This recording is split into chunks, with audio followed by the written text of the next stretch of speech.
Mhm.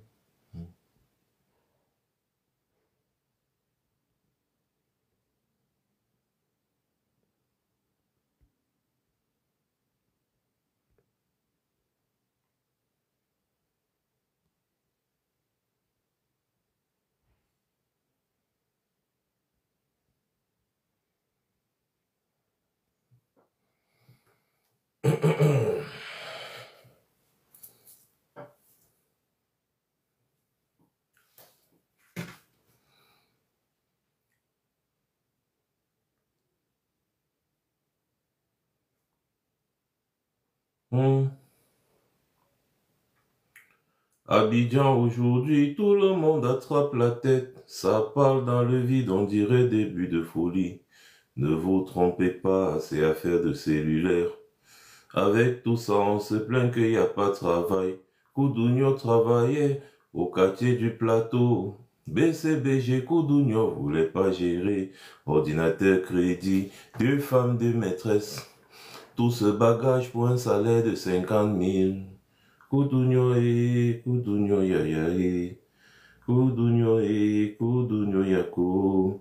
Quand on se plaignait, Koudougnot répondait, chaque caïman a son eau, les oiseaux volent pas plumage, il n'a pas fini de voler, la retraite est arrivée. Comme la mort est pour le surprendre dans la joie. Koudougnot retraité n'a pas 36 solutions. Il vide son salon qui devient maison de Dieu. Ses nombreux enfants devenus enfants de cœur. Pour la gloire du Seigneur, il est devenu pasteur. Bipez-moi le partageur de pain, c'est le pain spirituel, c'était le pain quoi? Il est devenu le pasteur des révolutions africaines.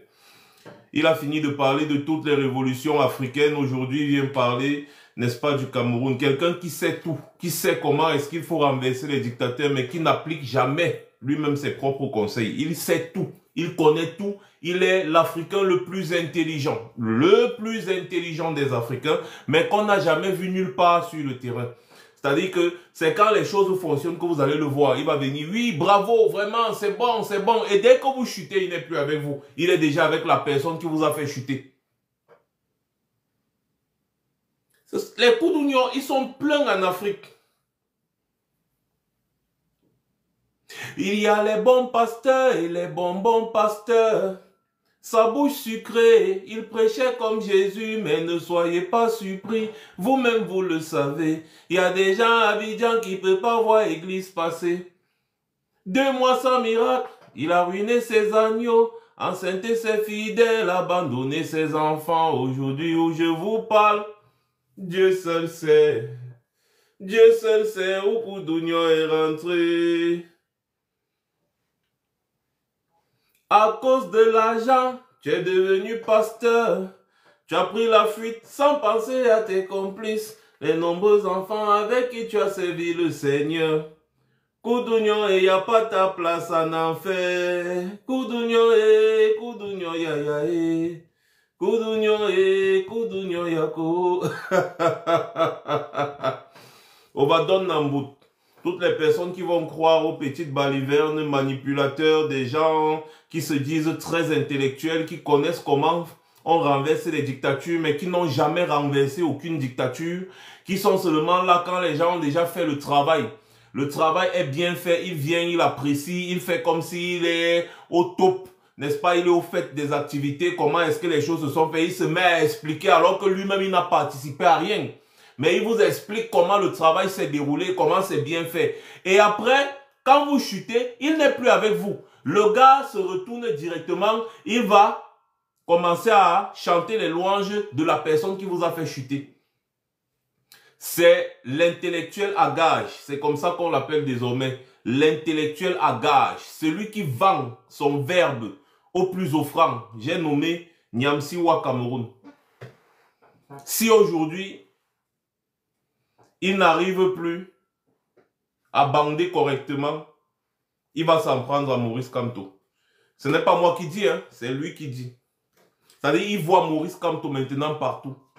Parce qu'il a un différend avec un proche collaborateur de Maurice Kamto qui lui a dit ce qu'il pense sur sa façon de faire. Il dit que lui, il ne va pas répondre au collaborateur, il va répondre directement à Maurice Kamto. Parce que pour lui, c'est Maurice Kamto qui envoie son collaborateur lui répondre ou bien lui parler. Comme si Maurice Kamto n'a que ça à faire. C'est-à-dire qu'il y a des gens qui veulent toujours péter plus haut que leur... C'est-à-dire, je ne comprends pas. Franchement, j'ai un sérieux problème avec les Africains, c'est que on se laisse toujours... En fait, la grande majorité de la jeunesse africaine se laisse berner. Se laisse berner par des mamailleurs manipulateurs tous les jours. Et vous leur donnez votre argent. C'est ça qui me fait encore plus mal. Déjà, vous n'en avez pas. On souffre en Afrique, on a besoin de s'en sortir. Et pour s'en sortir, on a besoin des hommes honnêtes. On n'a pas besoin des mamailleurs qui vont chaque fois venir piocher dans nos poches. Pleurer en disant non, pardon, cotiser, mon salaire ne passe pas. Cotiser vraiment, je ne mange, je n'arrive pas à manger parce qu'ils parlent bien. Non, à un moment donné, il va falloir arrêter cette façon de faire. Et tout ça, c'est la paresse. Parce que lorsque je vois parfois ces personnes qui ne disent absolument rien, que tu ne peux pas savoir. Si toi-même tu pars sur Google, tu tapes seulement, tu regardes les journaux, Le Monde, tu regardes certains journaux qui publient beaucoup là, tu vas avoir toutes ces informations. Mais comme vous êtes lazy, vous ne voulez pas chercher, vous allez vous asseoir, passer des heures et des heures à écouter des gens, comme si ces gens sont dans le secret des dieux. C'est-à-dire que quelqu'un parle comme si, par exemple, Poutine l'a appelé pour lui expliquer les stratégies qu'il va mettre sur pied pour descendre ou ne pas descendre X ou Y. Il vient, il vous dit que voilà, vous savez, il y a eu telle réunion à tel endroit, c'était que à bas la France, et puis c'était qu'ils ont dit qu'ils vont venir détruire l'Afrique, c'était que voilà, et vous êtes assis là, vous écoutez, et vous lui accordez tout votre crédit, et quand il finit de dire ça, il met un lien l'éthique, cotisez dans mon lien là pour que je vive. Et vous aussi, vous allez mettre. Faut que ça s'arrête. Et ça, c'est une sonnette d'alarme que nous avons tirée depuis il y a 7 ans. Ce soir, je chante pour ne pas m'énerver en live. Ce soir, je chante sérieusement pour ne pas m'énerver parce que la chanson Coutougnon me fait souvent rire. Et donc, je chante pour ne pas pleurer, en fait. Parce que ce qui se passe là, c'est alarmant. Je vais vous dire un truc. Vous savez, faites attention aux gens qui vous disent toujours qu'ils savent, mais qui n'appliquent jamais ce qu'ils savent. Répétez après moi. Faites attention dans votre vie, même si c'est votre vie privée. Les donneurs de leçons qui vous disent toujours qu'ils savent, ils connaissent plus que tout le monde. Mais vous ne voyez jamais où est-ce qu'ils ont appliqué ce qu'ils savent. Ou alors qu'ils prétendent savoir. Pour les Africains qui nous suivent, vous savez très bien, personne n'ignore qu'au Cameroun, il y a un vieux dictateur qui est au pouvoir depuis 1982. On a déjà combattu ce vieux dictateur fatigué. Avec ses amis, la France et d'autres puissances, il maintient le peuple camerounais dans la misère et la douleur. Tous les jours, le peuple camerounais dans la douleur. Depuis 1982, ça va faire 43 ans. Et au Cameroun, on a peut-être le plus grand nombre d'intellectuels en Afrique francophone. Le plus grand nombre, au Cameroun, on a le plus grand nombre d'intellectuels. C'est au Cameroun qu'on compte le plus grand nombre d'intellectuels en Afrique francophone. Je crois après c'est le Sénégal et après je ne sais plus quel pays. On a une panoplie de professeurs d'université, une panoplie de docteurs, une panoplie. C'est-à-dire qu'ils sont nombreux. Et ce sont des très grands donneurs de leçons. Sauf que Paul Biya est au pouvoir depuis 1982. Et parmi ces pseudo-intellectuels, alors ces intellectuels, il y a les intellectuels à la Franklin Nyamsi. Les grands bavardologues, c'est comme ça que moi je les ai nommés. Les bavardologues, ceux qui connaissent trop, qui connaissent beaucoup, qui connaissent assez, mais qui n'appliquent jamais ce qu'ils prétendent connaître. Le cas qui nous intéresse ici, Franklin Nyamsiwa, Cameroun, là, c'est un cas d'école. Parce que franchement, il faut qu'on revoie bien. Ça veut dire que c'est un monsieur qui dit qu'il a lutté contre Paul Biya dans les années 90. Et comme Paul Biya les a battus, il a fui le Cameroun pour aller se réfugier, je crois, en Côte d'Ivoire. Et après la Côte d'Ivoire, il est allé en France. On ne refuse pas. Il avait peur pour sa vie, c'est normal. Sauf que quand il est arrivé à l'étranger, il s'est plus intéressé aux politiques étrangères que de s'intéresser à la politique du Cameroun. Depuis qu'il est arrivé en Côte d'Ivoire, il a commencé à s'intéresser à la politique ivoirienne. Et la politique occidentale, il ne s'intéressait plus à la politique du Cameroun. Jusqu'à ce que des mouvements, une fois de plus, des mouvements sont nés en diaspora. Des mouvements tels que le Code. Des anciens leaders, effectivement, qui avaient combattu Paul Biya, des étudiants de la génération de Niamsi qui avaient combattu Paul Biya à l'époque. On appelait ces étudiants le Parlement, un truc comme ça. Le Parlement estudiantin. Tous ont fui le Cameroun, ils sont en exil. Ils ont créé donc, puisqu'ils se sont retrouvés en exil en Angleterre, en Belgique, en France, ils ont créé une association qui s'appelait le Code, C-O-D-E, qui avait pour but de combattre Biya, étant en diaspora. Le Code fonctionnait bien. Quand Biya mettait ses pieds, le Code en diaspora, autant pour moi, quand Biya mettait ses pieds en diaspora, les membres du Code lui lançaient les tomates. Biya fuyait.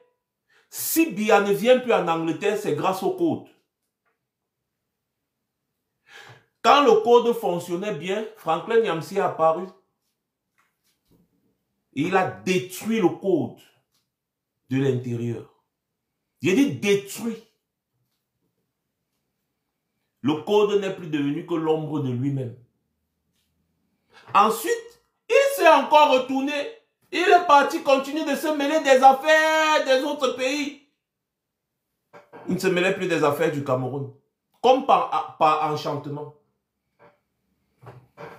Après le Code, bien évidemment, puisque voilà, vous savez comment la politique se passe au Cameroun, il n'y avait plus de mouvement de contestation fort et tout ça. En 2018, la brigade anti-Sardina est arrivée. La brigade anti-Sardina a fait paniquer le régime Biya. Et comme par enchantement, qui arrive au moment où les choses chauffent, Franklin Nyamsi. Encore lui. Et quand Franklin Nyamsi arrive, il sème la zizanie dans la brigade anti-Sardina. Toujours avec son titre de grand intellectuel, de grand professeur, de grand ceci. Il nous a sémé la zizanie dans la brigade anti-Sardina, détruit, décortiqué la brigade anti-Sardina. Ensuite, il a encore tourné son dos. Il est parti s'occuper des affaires de l'Afrique de l'Ouest. Il n'est plus là. Depuis 2019-2020. Terminé, il a mission accomplie. Comme d'habitude. Je vous raconte là l'histoire de notre révolution camerounaise. Nous avons essayé de faire des choses. Mais il y a toujours les hommes comme Franklin Nyamsi pour venir nous retarder quand nous sommes déjà avancés. Ah oui, curieusement, pendant qu'on se battait en 2018 pour porter la candidature de Maurice Kamto, Franklin Nyamsi était derrière dans ses petites vidéos YouTube et tout ça, ses posts Facebook et consorts. Il disait que on ne doit pas voter Maurice Kamto parce que Maurice Kamto a travaillé 7 ans avec le gouvernement de Biya.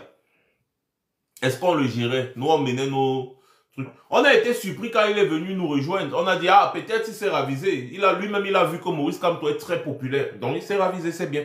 Mais lorsqu'il venait, il venait en mission. Il venait en mission. Il est venu accomplir sa mission. Il a fragmenté la brigade anti-Sardina. Mais dis donc, toutes les guerres, les machins, allez voir, les vidéos sont encore là. Allez voir. Mélanger prendre certains membres, n'est-ce pas, du MRC et tout faire pour les afficher avec certains membres de la brigade anti-Sardina, mélanger. C'est grâce à Niamsi ou alors à cause de Niamsi que le RDPC aujourd'hui a toujours cette mention que vous entendez, MRC basse. MRC basse. Même quand on avait pris les ambassades, le RDPC ne disait pas MRC basse. Le RDPC disait que bon, comme on avait mis les photos de Maurice Kamto, nous sommes les soutiens de Maurice Kamto. C'est comme ça que le RDPC nous appelle. Quand Niamsi est arrivé en 2019 dans notre lutte, c'est devenu MRC basse. Les preuves sont encore là sur Internet. C'est l'Internet aujourd'hui, rien ne se cache. On voyait certains membres du MRC dans des réunions avec certains membres de la brigade anti-Sardina.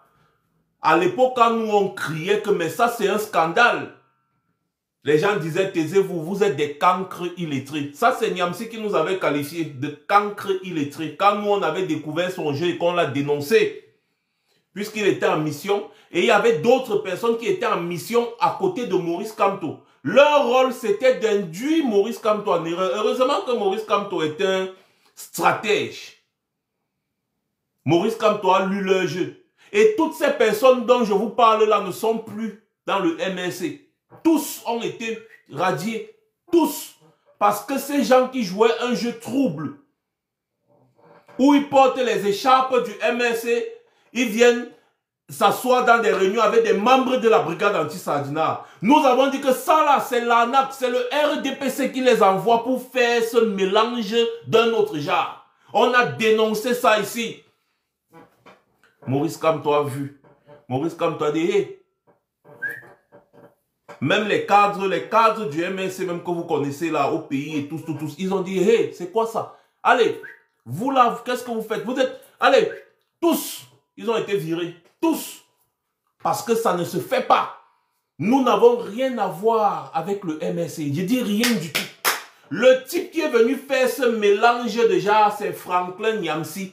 Il a tout fait. Et c'était toujours les mêmes gens. Hein. Et aujourd'hui, on découvre que parmi ces gens-là, il y avait les membres de la famille de Ketia Koutès. Il y avait des membres, curieusement. C'est-à-dire que parmi les gens qui s'étaient introduits dans le MRC après 2018 et qui avaient fait venir Franklin Niamsi pour jouer ce jeu trouble, il y avait les membres de la famille de Ketia Koutès. C'est parce que je ne veux pas le citer ici. Il se reconnaît. Voilà. Et donc, comme je dis aux Africains,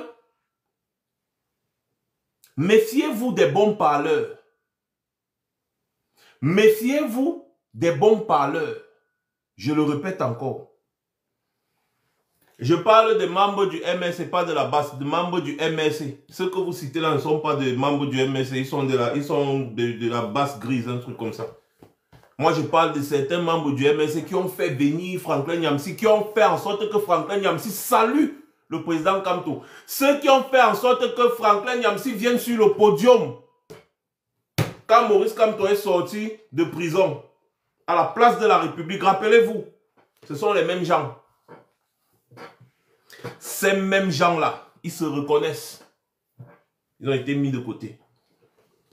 À quoi jouait Franklin Niamsi à l'époque? Nous avons dit que ce que vous faites là, vous êtes en train de nourrir un serpent qui va vous mordre demain. Et c'est exactement ce qui est en train de se passer parce que ce type, je vais vous le dire, chers Africains, éloignez-vous de ce genre d'individu.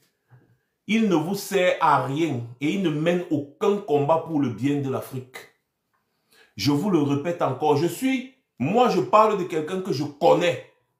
Donc ce n'est pas vos affaires des réseaux sociaux là, que vous êtes là sur les réseaux sociaux, vous le regardez, vous l'écoutez sur les réseaux. Je vous parle de quelqu'un que je connais. Voilà. Et ce n'est pas seulement moi. Il y a des grands frères de sa génération avec qui ils ont fréquenté à l'université au pays qui vous parlent de cet individu. Un poltron. Pendant que les gars combattent, lui, il est toujours quelque part caché. Et après, il va venir, quand le combat est fini, il va venir devant, il va commencer à faire comme si c'est lui qui avait arrangé, si c'est lui qui avait arrangé ça. exactement, je dis bien, exactement comme il se comporte actuellement avec les pays de l'AES et consorts. Pendant que les pays de l'AES se battaient contre les dictatures, il n'était pas là. Dès que ça réussit, il vient devant, il commence à parler, il parle. Bon, comme il a les paroles mielleuses, étant donné qu'il a fait la philosophie, donc il connaît un peu manipuler la langue française, ça impressionne certains. Il vient s'accaparer le travail. Les enfants qui ont fait, par exemple au Burkina Faso, ce qu'on appelait le mouvement, le ballet citoyen, on voyait des jeunes Burkinabés. Combien d'entre ces jeunes-là vous avez soutenu aujourd'hui? Les jeunes Burkinabés qui ont chassé Blaise Compaoré, qui est l'ami, c'est-à-dire qui était le patron de Franklin Nyamsi. Il y a beaucoup de ces jeunes-là qui sont là-bas au Burkina Faso aujourd'hui, qui sont en train d'errer. Pendant que vous êtes là, vous prenez votre argent, vous donnez à un individu comme Franklin Nyamsi, qui combattait le ballet citoyen. Mais vous êtes méchants quand même, hein, les Africains. Il y a des enfants qui se sont levés pour chasser Compaoré. Pendant que Nyamsi soutenait Compaoré et traitait ces enfants-là de terroristes. Les vidéos sont encore là. Les vidéos sont sur YouTube. Je suis devant une là. Où il dit que c'était un coup d'état déguisé en révolution au Burkina Faso. Il traite les enfants du balai parce que c'était des jeunes qui ont chassé Compaoré. Il dit que c'est des terroristes. Aujourd'hui, c'est vous qui lui donnez votre argent parce qu'il pleure que ouais, mon salaire ne passe plus. Ouais, mon ceci. Vous ramassez votre argent, vous lui donnez. Les jeunes qui ont chassé Compaoré là sont où?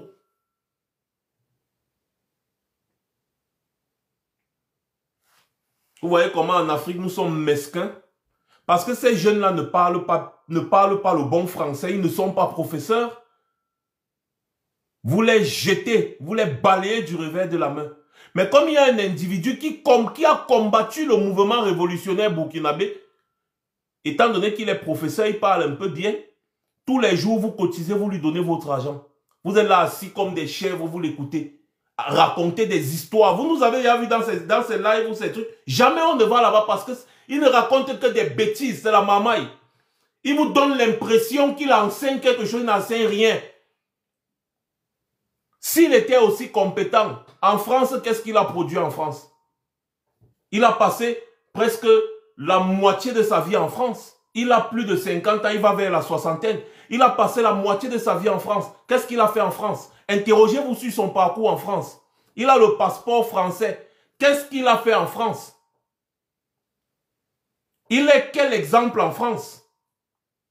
Quand il y a des enfants qui peuvent être ses enfants en France, qui, n'est-ce pas, posent des actes qui restent dans l'histoire. Lui, il a fait quoi? Maintenant, en Afrique, qu'est-ce qu'il a fait en Afrique? Que sont devenus les gens qu'il a toujours soutenus?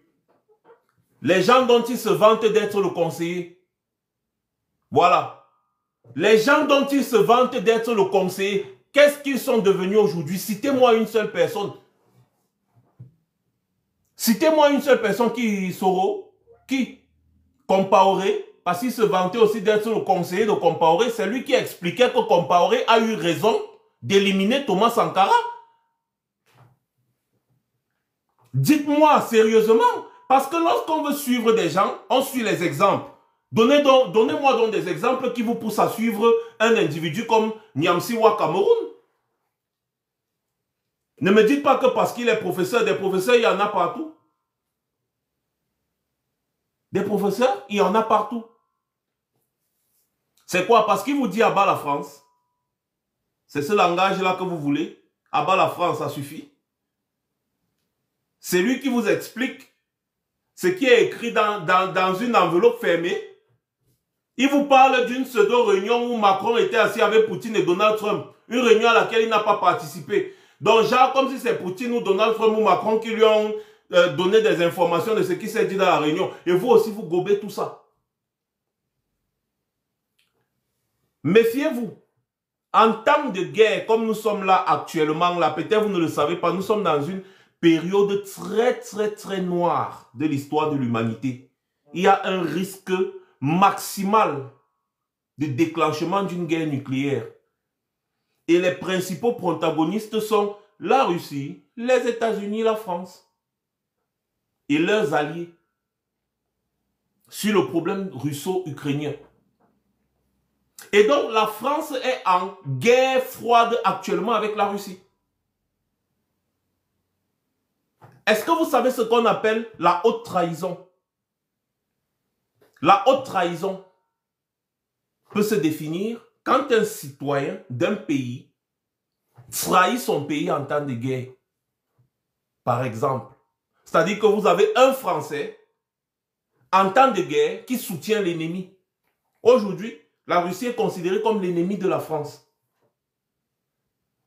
Et vous avez un Français qui soutient la Russie, vivant en France. C'est de la haute trahison. Mais pourquoi il n'est pas inquiété? Vous entendez que le bon monsieur a eu un procès parce qu'il est parti piocher dans l'argent d'une association alors qu'il n'avait pas le droit, c'est tout. Hein. Il dit que oh, me persécute tous les jours, il est là, Internet, il fait les vidéos tous les jours, il vous dit qu'on le persécute. Et après vous entendez qu'il est au tribunal parce qu'il a pioché l'argent dans les comptes d'une association parce qu'il n'avait pas le droit, c'est tout. Tu ne peux pas être là en temps de guerre. Je dis bien, en temps de guerre, et tu soutiens ouvertement l'ennemi contre ton pays, c'est de la haute trahison. La seule raison qui peut pousser le gouvernement français à ne pas le poursuivre et le mettre en prison, c'est qu'il roule pour le gouvernement français. Tout simplement. C'est la seule raison. C'est qu'en fait, ce qu'il fait là, il est mandaté pour le faire. Donc en réalité, vous donne l'impression de combattre la France alors qu'il ne combat pas la France. Parce que dans la géopolitique et la géostratégie, il y a aussi la théorie du chaos. Il faut parfois vous renseigner. On doit détruire les gens comme lui. Sugar Daddy. Non, on ne doit pas les laisser. Parce que c'est quelqu'un qui a su berner une grande majorité d'Africains. Or, nous avons besoin de ces Africains pour soutenir la lutte camerounaise. Donc, quand un individu comme ça, à quelques 6 mois de l'élection présidentielle au Cameroun, commence à tirer sur le principal opposant qui fait paniquer le régime Biya, c'est quoi le but? Parce qu'il y a beaucoup d'Africains là de l'Afrique de l'Ouest qui croient en ce qu'il dit. Donc, lorsqu'il commence à dire que Maurice Kamto joue au jeu de Paul Biya, ces Africains-là vont dire que finalement, Maurice Kamto, c'est quel genre d'opposant? Donc, il faut déconstruire ce discours. On a besoin du soutien de toute l'Afrique, comme nous aussi, on a eu à soutenir ces Africains pendant leur révolution. Voilà. Donc, ne dites pas qu'il ne représente rien. Mais non, non, il s'est fait une notoriété en Afrique de l'Ouest.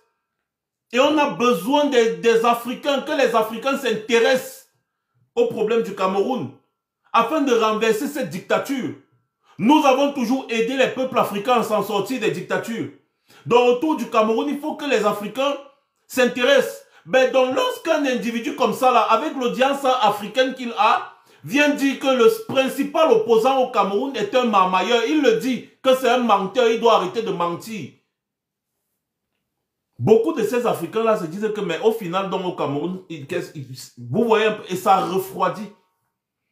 Donc il faut qu'on explique à ces Africains exactement ce qu'il est. Il faut qu'on leur explique exactement ce qu'il est. Un intellectuel à gage. Il parle en faveur du plus offrant. C'est ce qu'il est.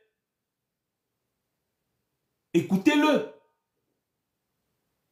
Je vais vous mettre peut-être, et tendez bien vos oreilles, parce que je n'y reviendrai pas. Je vais vous mettre peut-être ici, là où le gars explique que Compaoré avait eu raison d'éliminer Thomas Sankara. Écoutez, il y a 9 ans, c'est quelqu'un qui change comme, il change comme les saisons. Aujourd'hui, il avait tel demain, il avait tel demain, il change comme les saisons, il est toujours avec les vainqueurs. Écoutez, hein. La jeunesse africaine s'identifie plus à Thomas Sankara, a plus de sympathie et d'empathie pour Thomas Sankara que pour Blaise Compaoré, qui pour eux, c'est quand même leur antichrist. Eh bien, je comprends cela parfaitement. parce que le 15 octobre 1987, moi j'étais en classe de 3e au Cameroun et je me suis parfaitement identifié à Thomas Sankara. Et vous allez voir sa tête. La perte de cet homme qui, sincèrement, aimait l'Afrique. Mais c'est lui là. Ce qui manque de plus en plus à la jeunesse africaine, c'est la patience d'étudier l'histoire de notre continent.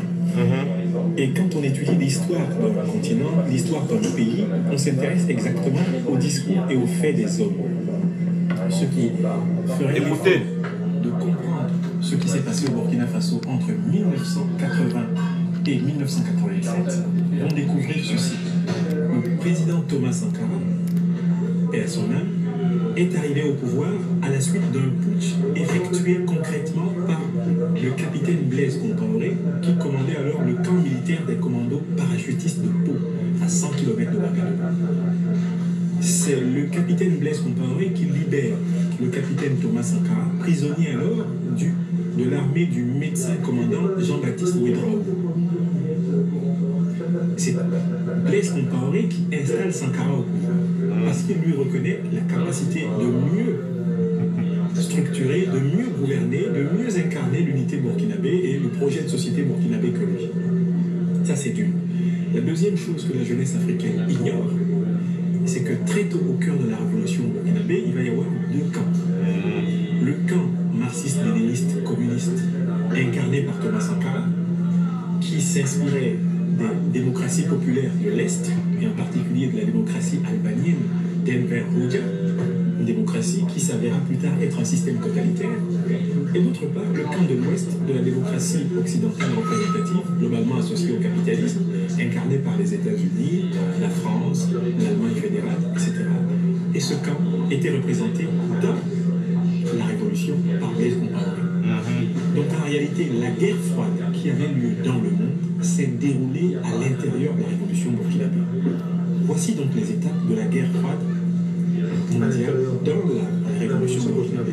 Voici une date que les jeunes Africains ne connaissent pas.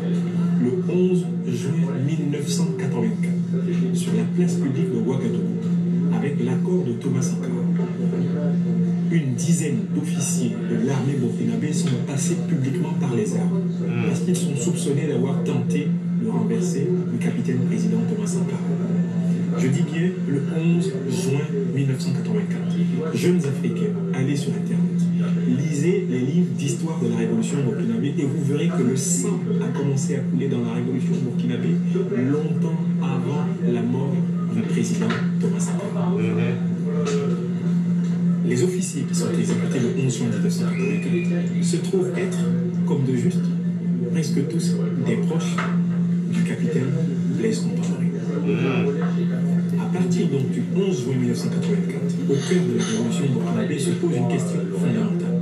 C'est une question de survie entre les deux chefs, les deux grandes ailes idéologiques. Les deux leaders de la révolution. Les deux leaders de la révolution. Compaoré a bien compris le message. J'espère que vous écoutez bien. Tu y passeras. Sankara a bien compris le message. À la première occasion, tu y passeras. Ce qui se produit donc le 15 octobre 1987 n'est que la suite logique d'une succession d'épisodes sanglants, y compris des épisodes qui se déroulent à l'étranger. Les services secrets burkinabés allant jusqu'à assassiner des partenaires supposés de Blaise Compaoré hors du territoire burkinabé. Est-ce que vous écoutez le type là?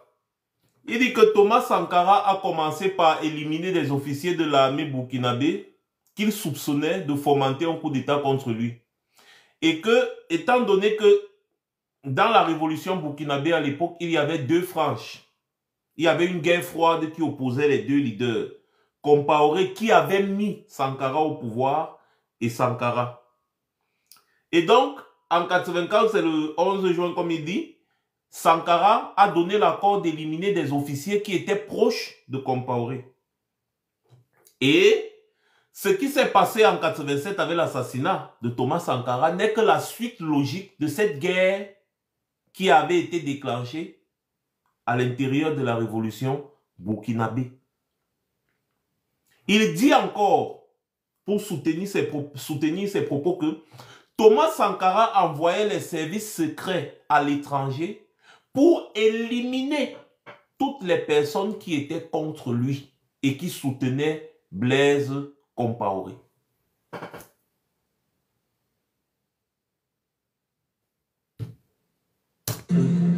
Et pour beaucoup, c'est le président Félix Houphouët-Boigny et la France qui ont manipulé le capitaine Blaise Compaoré pour assassiner Thomas Sankara et mettre fin à cette aventure.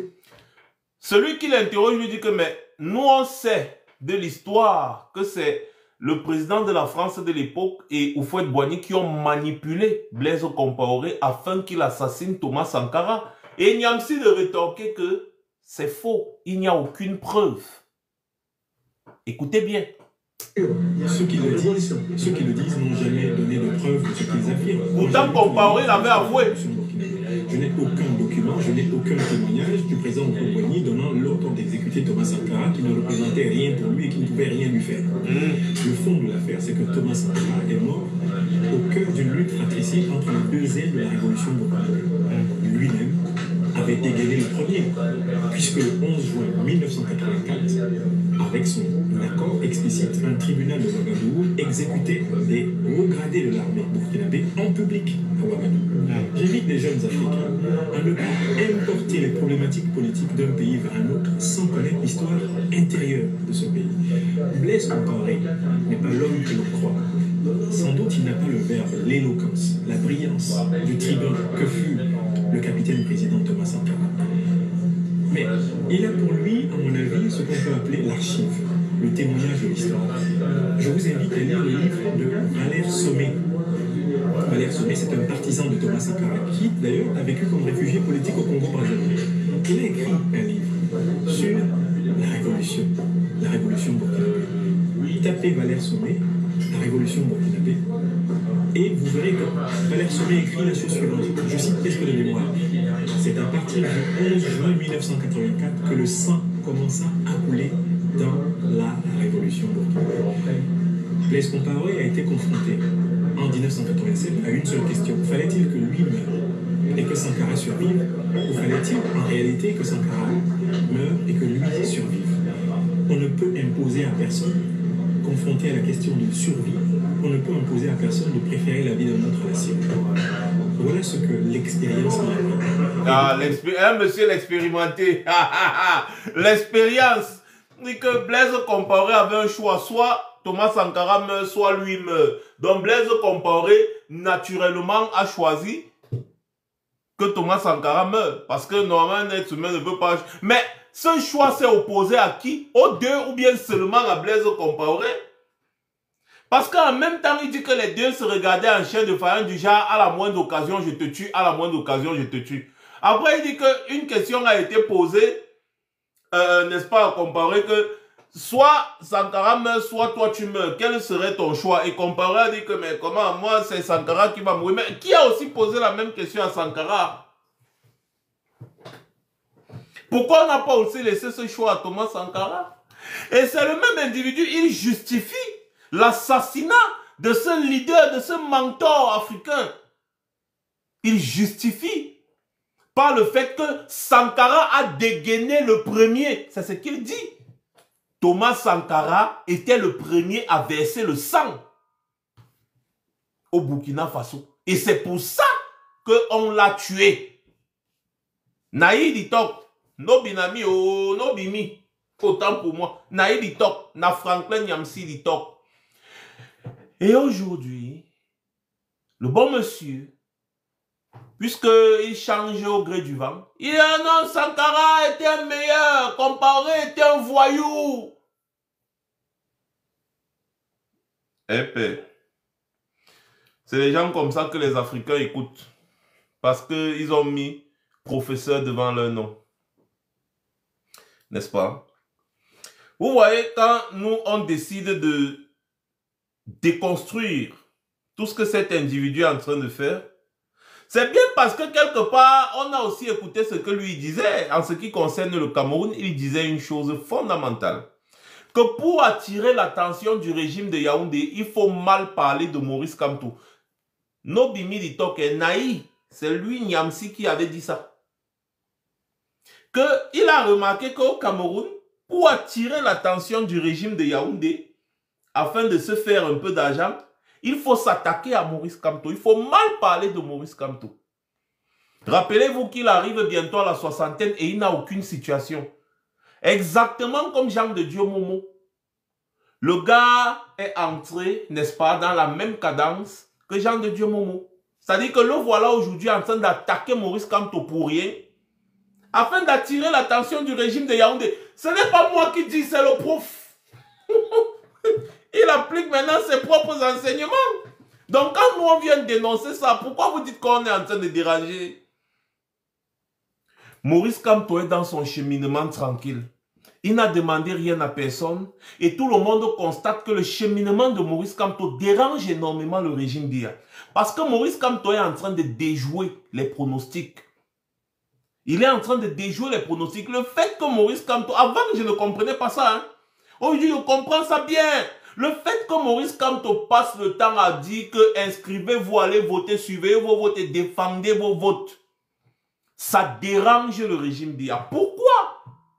Parce que le régime Biya avait tout fait pour décourager les Camerounais de participer aux élections présidentielles en leur faisant croire que ça ne sert à rien. Donc au Cameroun, nous avons constaté qu'il y avait un fort taux d'abstention qui atteignait les 50% parce que les Camerounais étaient découragés. Maurice Kamto est venu, il a dit non. C'est justement parce que vous ne partez pas voter qu'on vous dit tous les jours que Paul Biya a gagné. Imaginez, il y a au moins 15 millions de Camerounais qui peuvent aller voter, mais Paul Biya est élu avec 2 millions de Camerounais seulement qui ont voté pour lui, d'après les chiffres du RDPC. Les 13 millions de Camerounais qui se sont abstenus d'aller au vote là, vous étiez où? C'est là où les gars disent « Ah, donc c'est vrai !» Ça veut dire qu'en fait, c'est nous qui le mettons au pouvoir parce qu'on ne participe pas aux élections. Maurice Kamto dit « Oui, c'est ça !» Et ils disent « Oh, maintenant on comprend, mais tu étais où depuis pour nous expliquer ça, Maurice Kamto? On a longtemps cherché un opposant au Cameroun, on n'a pas vu. » Parce que les Camerounais également étaient habitués aux opposants à la Joshua Oshi. C'est-à-dire des gens qui apparaissent à la veille des élections. Ensuite, ils disparaissent quand les élections sont finies pour aller se présenter aux élections municipales et législatives, obtenir un poste de député là où ils vont s'asseoir, ronfler pendant les sessions parlementaires et dès qu'ils entendent les applaudissements, après ils s'assoient, ils dorment pendant 7 ans. Et quand la 7e année, l'année de la présidentielle arrive, les gars sortent encore là, comme les momies ou les fantômes, ils viennent vous dire que non, on a compris les problèmes des Camerounais, on a compris les problèmes des Camerounais, après, et puis c'est rebelote. Donc les Camerounais étaient habitués à ce genre d'opposés, ils disent mais ça c'est quel genre? Ah non, pas voter quoi? Qui va même d'abord battre Biya? Ceux-là, rien. Il n'y avait aucun opposant. Maurice Kamto est arrivé. Boum! Regardez que ici, je suis là pour renverser Biya et je ne joue pas. Avec sa façon de faire, de contester. En 2018, les Camerounais ont mis les mains sur la tête, ils ont dit yeah, donc il y avait encore le genre de type si au Cameroun. Maurice Kamto est venu afficher la fraude électorale, les trucs que tous les opposants ne faisaient pas. Maurice Kamto est venu étaler tout ça. Les Camerounais ont commencé à dire, mais pourquoi on n'a même pas participé massivement en 2018 et en tout cas en 2025, on est prêt. Maurice Kamto dit, oui, préparez-vous, mettez les condiments, le cube, le sel, le piment, hein, pépé, mettez tout ça, préparez-vous bien et allez aux élections. Parce que les gens du RDPC vous ont dit, l'école aux écoliers, la politique aux politiciens, c'est faux. La politique, c'est pour tout le monde. Participez. Je suis là. Je vais mourir pour vous. Non, il n'a pas dit je vais mourir pour vous. Il a dit, je ne vous trahirai jamais. Et depuis 2018, le seul opposant au Cameroun qui fait les choux gras de la presse, qui fait paniquer le RDPC, qui fait l'actualité politique tous les jours et tous les débats télé, surtout les débats télé autant pour moi, c'est Maurice Kamto. Dès que Maurice Kamto parle un peu, c'est tout le monde, Maurice Kamto. Pendant 7 ans, Maurice Kamto, depuis 2018, c'est Maurice Kamto qui fait l'actualité politique au Cameroun. On n'avait jamais vu ça. Tu vois les Camerounais qui disent que merde, mon frère, même les comédiens disaient que yey, donc il y a un type qui peut nous sauver. Les comédiens du Cameroun commencent à appeler Maurice Kamto l'élu. Vous voyez les Camerounais en train d'aller, allons nous inscrire. Les Camerounais sont alignés comme ça là. pour s'inscrire sur les listes électorales, jusqu'à c'est le RDPC qui commence à bloquer, fixer les conditions pour s'inscrire. On demande les cartes de séjour aux Camerounais qui vivent au Cameroun. On bloque les inscriptions. Le RDPC fait tout pour que les Camerounais ne s'inscrivent pas. C'est là où maintenant, nous-mêmes en diaspora, on dit « Wamba, Maurice Kamto avait raison, oh, les gens qui ont peur des élections. » Parce que les Camerounais sont en train de s'inscrire massivement. C'est maintenant Elekam qui empêche les Camerounais de s'inscrire. Tous les jours, Atangandi, ministre de l'administration territoriale, et Eric Soussé, le président de Elekam, s'asseyent, ils font des réunions pour voir comment est-ce qu'ils ne vont pas inscrire les Camerounais. C'est-à-dire le monde à l'envers. C'est là où Maurice Kamto sort encore et vous dit, vous avez vu, les gars ont peur des inscriptions massives. Ils ont peur d'une participation massive à l'élection présidentielle. Inscrivez-vous. Les Camerounais ont compris qu'il y a un homme politique qui est capable de se battre et de défendre leur voix. Pas comme le genre d'homme politique qui a participé à l'élection présidentielle en 2018. Dès que l'élection présidentielle est finie, tantôt il dit que c'est un opposant qui a gagné. Tantôt il dit que c'est lui qui a gagné. Mais quand est venu le moment de la contestation devant le conseil électoral, lui il a pris le billet d'avion et il est parti aux États-Unis. Il dit qu'il avait peur pour sa vie. Maurice Kamto, lui, il est resté. On l'a même arrêté. Il est parti en prison, des trucs comme ça. Pendant que l'autre était aux États-Unis, l'autre était déjà, ou c'est à Dubaï, ou c'est où. Les autres, les gars, ils s'étaient évadés. Maurice Kamto était le seul resté au pays. Mon frère. Et donc, la démarche de Maurice Kamto, comme j'étais de 10 ans, fait paniquer le régime Biya.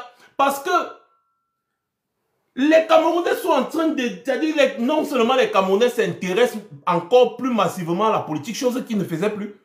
Mais ils veulent absolument aller voter. Vous pensez que tous les Camerounais qui n'ont pas participé au vote en 2018 et qui sont en train de s'inscrire là, ils partent pour voter Paul Biya? Répondez en commentaire. Vous croyez que tous les... Parce que Paul Biya, selon les chiffres du RDPC, a été élu en 2018 avec 2 millions de voix. 2 millions. Donc vous pensez que les plus de 6 millions, 8 millions de Camerounais qui sont en train de tourner pour s'inscrire là, c'est pour aller voter Paul Biya?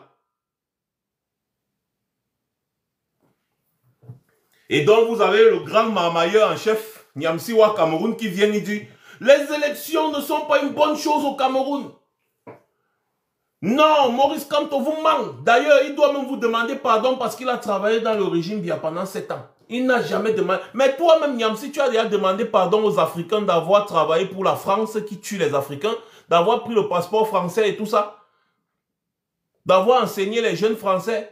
Certains des jeunes Français que tu as enseignés au lycée là sont entrés dans l'armée et on les a envoyés en Afrique, non? Tu as demandé pardon. Bref, c'est même pas ça le sujet. Celui-ci sort de nulle part. C'est-à-dire que depuis 2019 là, il a disparu. Hein. Les problèmes du Cameroun ne l'intéressent plus. Après, il sort à la veille des élections de nulle part comme ça, comme un mauvais esprit. Il vient se mettre à critiquer la démarche de Maurice Kamto qui est sur le terrain. Depuis, Maurice Kamto est sur le terrain avec ses gens. Maurice Kamto est sur le terrain. Il travaille, il connaît ce que les Camerounais veulent. Il cause avec les Camerounais. Les Camerounais lui disent ce qu'ils veulent. Maurice Kamto sait ce que les Camerounais veulent. Un flemmard est assis là-bas en France avec une canne qu'il a achetée, je ne sais où, chez Ali Baba ou je ne sais pas quoi. Il pense qu'il va seulement se lever, il va faire que, vraiment, sortez dans les rues et puis les Camerounais vont se verser dans les rues que, waouh. Pendant que Maurice Kamto est en train d'enseigner aux Camerounais la responsabilité politique du citoyen, il se permet de venir dire, moi, il ne croit pas aux élections. Et les Kamba frauder. Il faut descendre dans les rues. Il faut descendre dans les rues. Mais Mola, tout le monde sait, je le répète encore aujourd'hui, tout le monde sait que si on descend dans les rues, n'importe quel régime part. Donc, qu'est-ce que tu dis? Et en plus, il y a 30 millions de Camerounais. 70% des 30 millions sont jeunes. C'est-à-dire que moins de 40 ans. Moins de 30 ans, si je ne me trompe pas. Il y a environ 10 millions de personnes qui vont participer aux élections. Donc, il y a 20 millions de Camerounais qui sont libres. Dans les 20 millions de Camerounais, là, non. Tu sais que tu peux piocher même 1 ou 2 millions et faire la révolution, renverser Biya, non. Nous tous, on va suivre. Pourquoi tu viens t'intéresser aux 10 millions que Maurice Kamto a sensibilisés et qui ont décidé de participer au vote? Pourquoi tu laisses les 20 Pas aux 20 autres millions là. Organise ta révolution. Fais descendre les gens dans la rue. Nous tous, on va te suivre. Pourquoi tu viens t'attaquer à la stratégie mise en place par Maurice Kamto? Il y a assez de Camerounais au Cameroun. Tellement ils sont nombreux des millions. Et tous ne participent pas au vote. Donc il y en a qui ne croient pas. Il y a au moins 20 millions là qui n'ont pas l'âge de voter, qui ont 18 ans et machin. Donc, et il y en a qui ne se sont même pas inscrits parce que normalement la capacité d'inscription au Cameroun, la capacité d'électeurs c'est au moins 15 millions. Donc il y a au moins encore 5 millions là qui tergiversent. Mais les 5 millions là, ça suffit largement pour renverser un régime, non mon frère. Mais va donc sensibiliser ces gens-là et faites ce que nous sommes incapables de faire. Parce que la vérité est la suivante. Depuis 7 ans, l'individu n'a rien fait. Depuis 7 ans, depuis 2018, je ne veux pas dire depuis qu'il est en exil, non. Depuis 2018, il n'a rien fait. Aucun travail. Qu'est-ce qu'il a fait sur le terrain? Il a créé quelle association? Il a déjà fait une réunion avec combien de Camerounais pour parler du problème du Cameroun? Il a déjà implanté quoi au Cameroun pour venir prétendre donner des leçons à quelqu'un qui travaille sur le terrain depuis seulement 7 ans? Donc il estime qu'il est le directeur de conscience des gens qui travaillent. Et donc il va se lever pour venir prétendre que tout le travail qui a été abattu sur le terrain est nul et sans effet. Parce qu'il est le plus intelligent. Il connaît les choses que Maurice Kamto ne connaît pas. Il connaît les choses que toutes les grosses têtes du MRC ne connaissent pas. Ceux qui travaillent sur le terrain tous les jours à sensibiliser et à inscrire les Camerounais. C'est-à-dire qu'il est très intelligent parce qu'il est assis devant les livres. Il est plus intelligent que toutes ces personnes-là qui travaillent depuis sur le terrain, qui côtoient les Camerounais, qui sont implantés partout au Cameroun, qui causent avec les Camerounais tous les jours. Non, lui là, il vit en France. Mais il connaît les Camerounais, le Cameroun, plus que ceux qui travaillent sur le terrain. Ce n'est pas être prétentieux ça ou bien idiot, s'il vous plaît. Quand je vais le traiter d'idiot, vous allez dire que j'exagère, mais c'est de l'idiotie. Donc, et c'est à la veille de l'élection présidentielle que bon monsieur veut venir chercher à affaiblir. Et il utilise le langage des RDPcistes.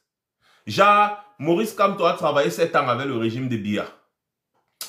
Aller aux élections ne sert à rien. Elekam va voler les élections, je vous le dis. Elekam va voler. Tu ne dis rien. Nous tous on sait qu'Elekam c'est des voleurs. Nous tous on sait. Maurice Kamto le sait. Maurice Kamto a fait des propositions. Bien évidemment, le RDPC n'a pas accepté parce qu'ils savent que s'ils ouvrent les règles du jeu, eh bien, ils vont perdre de toutes les façons. Donc les gars serrent les fesses. Maurice Kamto a dit, ok, puisque vous serrez les fesses, on va jouer à votre jeu. Sauf que cette fois-ci, j'ai l'avantage d'avoir le peuple de mon côté.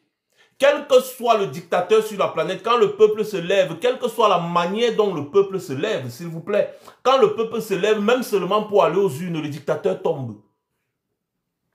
Maurice Kamto dit, vous ne voulez pas modifier les règles du jeu, pas de problème. Vous ne voulez pas ouvrir les règles du jeu, pas de problème. Je vais participer à ce jeu, j'ai le peuple de mon côté. C'est ça qui fait paniquer le RDPC. Vous avez un Cro-Magnon, un Kentama qui vient là et il se met à s'attaquer à la démarche de Maurice Kamto. En disant que laissez ça, ne mentez pas aux Camerounais. Pourquoi vous mentez aux Camerounais? Tu traites Maurice Kamto de menteur. Quelqu'un qui travaille sur le terrain avec les Camerounais. Rien qu'au MRC seulement. Rien que les membres du MRC, c'est au moins 2 millions. J'ai dit au minimum 2 millions d'électeurs. Membres du MRC sur tout l'étendue du territoire camerounais, c'est au moins 2 millions. C'est le parti le plus populaire au Cameroun actuellement.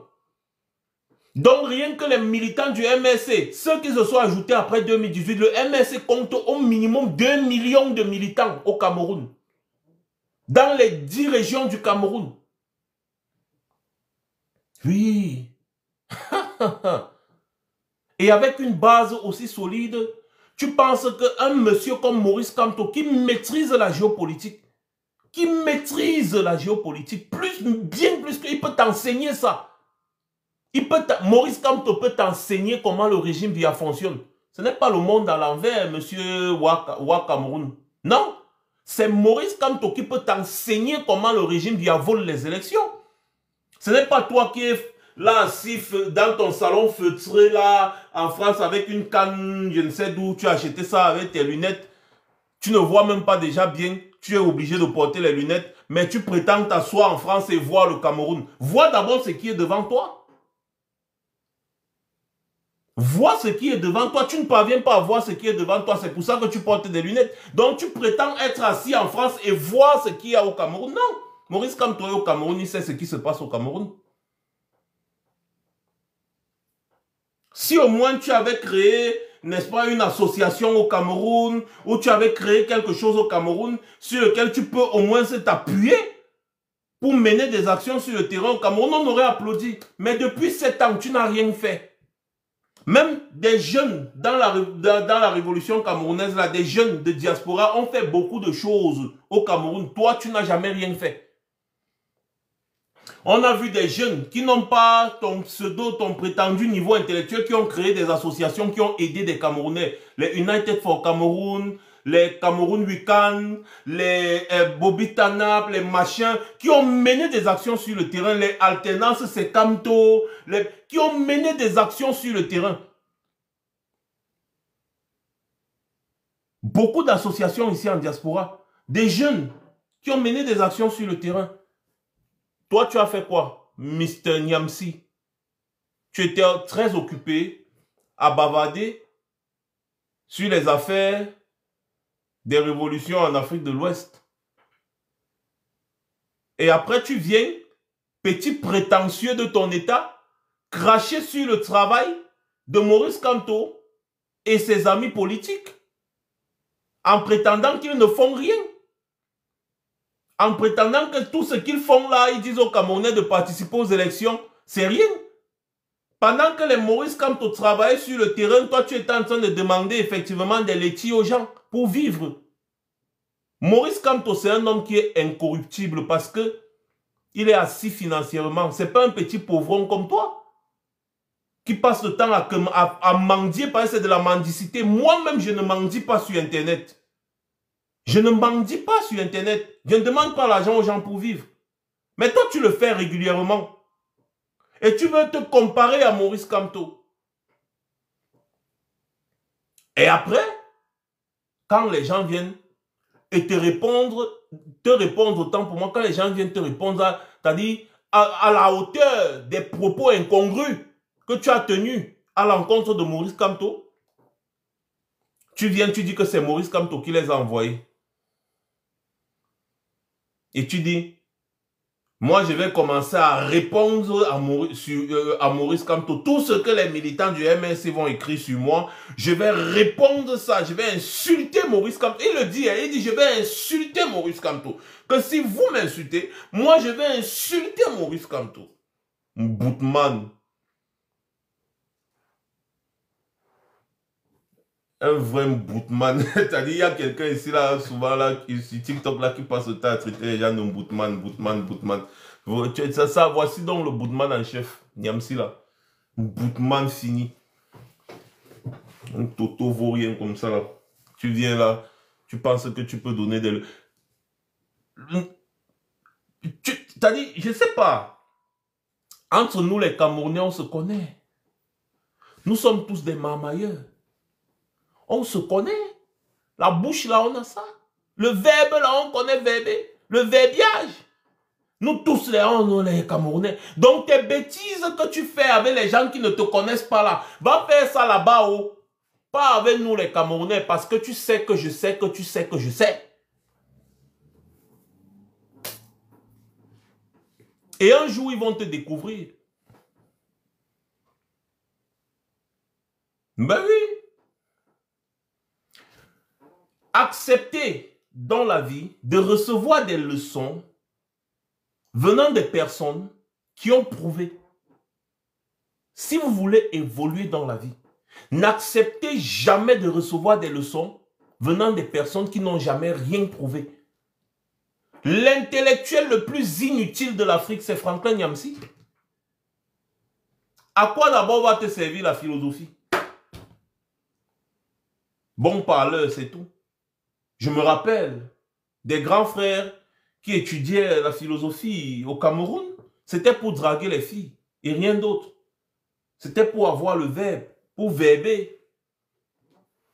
Et je me rappelle, il y avait un grand frère là qui m'avait appris à écrire à l'envers pour écrire les lettres aux jeunes filles. Comme ça, là, si quelqu'un attrape la lettre, il ne pourra pas lire. Donc, avant d'envoyer la lettre à la fille, tu lui expliques que quand tu vas recevoir ma lettre, il faut placer ça devant un miroir. Donc, c'est quand elle prend la lettre, elle place devant le miroir comme ça, elle lit à travers le miroir parce que j'écris à l'envers. C'était un grand frère qui faisait la philosophie qui m'avait appris ça. C'est ça. Et rien d'autre. Le baratinage, merci la Renaissance divine. Oui, oui. Ce n'est que ça. À quoi sert la philosophie? Si ce n'est pour avoir des paroles mielleuses. La majorité des faits, man, c'est des philosophes. Le gars te fait la philosophie de l'argent, tu tombes dans le fait, il te tape le exé, il prend le mougou tombe, le mougou folle, il prend les bêtises, il part avec. À quoi sert la philosophie? C'est pour ça que les philosophes, en majorité, finissent toujours par devenir fous. On les appelle les philosophes. Parce que lorsqu'on parle des intellectuels, c'est des scientifiques. Exemple, Maurice Kamto. Maurice Kamto est un intellectuel avéré. Un scientifique dans plusieurs domaines. C'est une aberration qu'un individu comme ça vienne dire que Maurice Kamto est son collègue. Alors qu'il est parti au tribunal là-bas, on lui a demandé que, mais il dit, hein, tu dis que tu es professeur où? Il dit que non, vous savez que chez nous au Cameroun, quand tu enseignes au lycée, on t'appelle professeur. Mais il fallait donner ton titre de professeur au tribunal. Pourquoi tu ne l'as pas fait? Tu vas dire que non, comme les gens m'appellent professeur, moi j'accepte seulement parce que vous savez, comme un machin. Hein? Non, on va sortir ton A1 ici, hein, mon gars. Faites gaffe. On ne touche pas à Maurice Kamto. On ne touche pas à Maurice Kamto. À une période, vous avez eu 7 ans. Oh là là, les gars, vous ne tapotez pas assez. Quand je reçois le puzzle que je dois glisser là, c'est que vous n'avez pas assez tapoté. Bombez les cœurs là, parce qu'il y en a qui signalent. Et aujourd'hui, Niamsi Wa Cameroun, toutes ces vidéos contre Maurice Kamto, tous ces posts, les sardinats partagent. Les mêmes sardinats qui sont tout le temps en train de nous dire Maurice Kamto ne sera jamais président, Maurice Kamto ne sera jamais président. Les gars partagent massivement ces posts, ces vidéos contre Maurice Kamto. Et après le Kouniafé ose s'attaquer à Valsero. Mon ami, Valsero est un symbole au Cameroun. Tes bêtises que tu as menées là, que tu n'es pas un intellectuel, tu n'es pas un intellectuel, mouf! Mouf! Tu n'es pas un intellectuel, tu n'es pas un intellectuel. À quoi nous servent les intellectuels? Toi qui connais comment renverser Biya depuis, pourquoi tu ne l'as pas renversé? Puisque tu es un grand intellectuel. Un très grand intellectuel. Tu prétends connaître. Mais depuis que tu connais, pourquoi tu n'as pas renversé Paul Biya? Posez-lui la question là. Que mais, puisque tu sais ce qu'il faut faire, pourquoi tu ne le fais pas?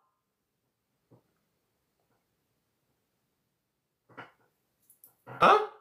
Pourquoi tu ne le fais pas? Il ose quand même dire à Valsero que, ben écoute, si moi tu entres dans une salle, on dit qu'allez vous asseoir sur la table des intellectuels, tu dois aller t'asseoir à droite quand moi je suis assis à gauche. C'est comme ça là qu'on définit maintenant l'importance des êtres humains en Afrique en ce qui concerne un combat comme le nôtre. C'est que celui qui est parti, il a lu beaucoup plus de livres. Le travail que Valsero fait sur le Cameroun, tu ne fais même pas les 1%. Même pas les 1%. C'est dans un monde comme le nôtre-ci que des individus comme Niamsi peuvent ouvrir leur gueule et parler à des hommes comme Valsero. Là, je ne parle même pas de Maurice Kamto, je parle de Valsero. Le travail de sensibilisation que Bassero fait depuis 2019, qu'il est sorti de prison là, jusqu'à aujourd'hui, tous les jours, 1, 2, 3, 4, 5 vidéos sur le Cameroun, comportement des Camerounais, le Cameroun, matin, midi, soir, matin, midi, soir. Pendant que toi tu fais, tu prends tes trucs, tu monétises tes pages et tu ne fais que raconter des histoires que personne ne peut prouver. Ah, Emmanuel Macron, c'est un pilleur. La France est montée. Bravo Poutine. La France est descendue. Ah, on a dit que l'Irak est monté. Les États-Unis sont descendus. Ah, ah oui, bravo, bravo, bravo. C'est tout. Pendant ce temps, Bassero est focus sur les problèmes, les réalités des Camerounais. Et donc, Bassero a la légitimité de parler des problèmes des Camerounais. Toi, non. Toi, non. Donc, dans aucun monde, si on veut classer les gens par échelle d'importance dans une salle, avec tout ton intellectualisme là, tu seras le portier. Et même être le portier, c'est parce qu'on te fait une faveur. Et pendant que toi, tu seras le portier pour indiquer aux gens là où ils vont s'asseoir, parce qu'apparemment, tu aimes bien ça, Bassero, lui, sera à la table d'honneur. Tu as compris? Monsieur Nyamsi Wabalok. Non, Wa Cameroun. Donc, c'est-à-dire, je répète que tu comprennes bien la place que tu pourras occuper si jamais nous, on veut vraiment que tu participes à quelque chose. C'est que dans une salle où les hommes sont assis, les hommes de cette révolution sont assis, toi, tu seras le portier. C'est-à-dire que quand les gens, les Momo, les Vanessa, les Jean Chantal, les Yola Spock, les Josiane Nenda, les Tontinat Boulou, les Sony Sonia, les Stéphane Tchumbu, les Kemda, tous ceux-là, excusez-moi pour ceux que je n'ai pas cités, quand ils vont garer leur voiture pour entrer, toi, tu seras le portier. Tu vas ouvrir la porte et tu vas dire, oui, voilà les tables d'honneur là-bas. Les hommes comme Bassero, eux, ils seront portés en triomphe. Toi, tu seras le portier. C'est la position que je te donne. Parce que j'ai pitié de toi. Tu es quand même un professeur. Donc, être portier, là, ça va quand même. N'est-ce pas? Voilà.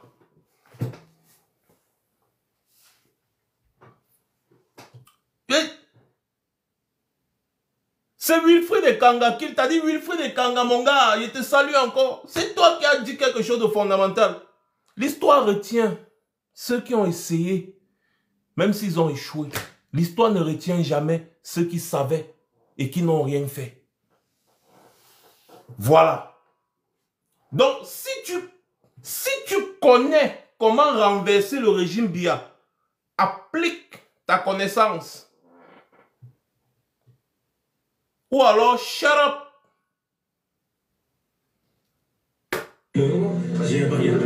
Ah, ferme ta bouche là-bas. On ne veut plus t'écouter. Tentama. Quand on dit que quelqu'un est long et bête, c'est ça là.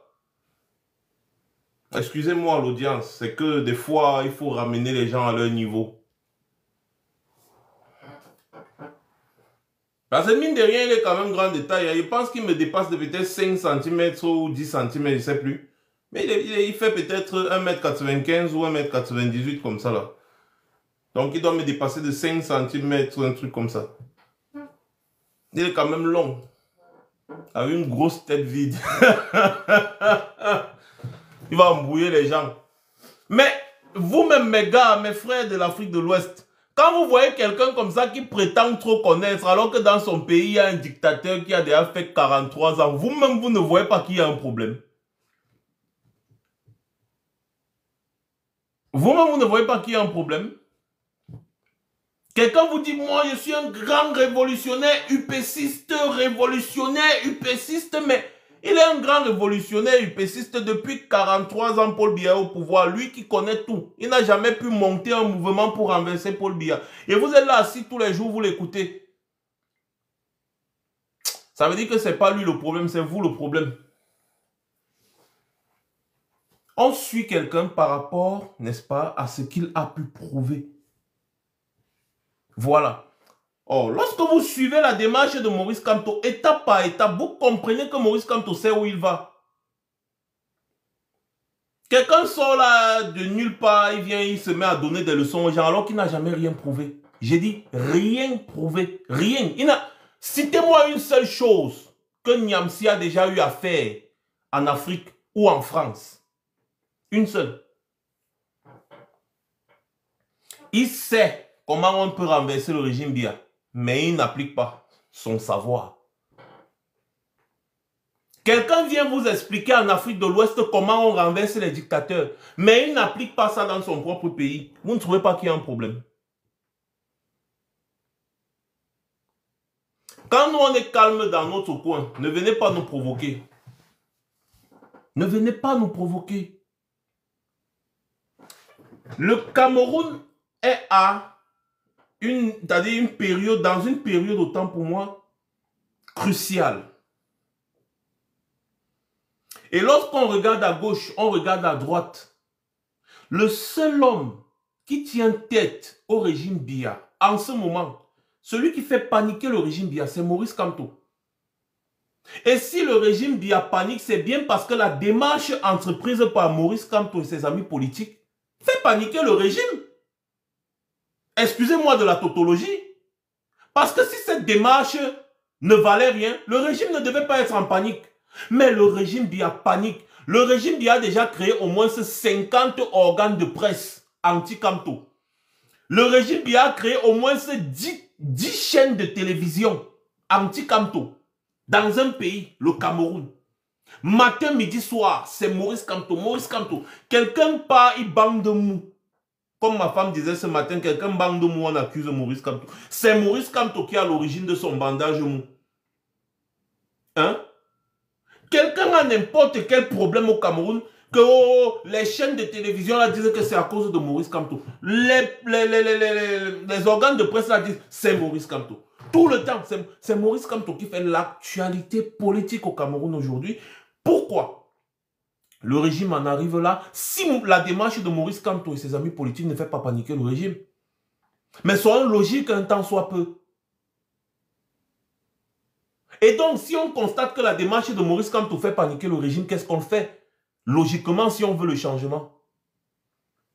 Si on veut le changement, qu'est-ce qu'on fait? Répondez en commentaire.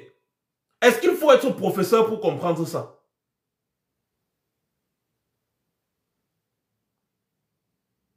C'est ça qu'on appelle l'intellectualisme.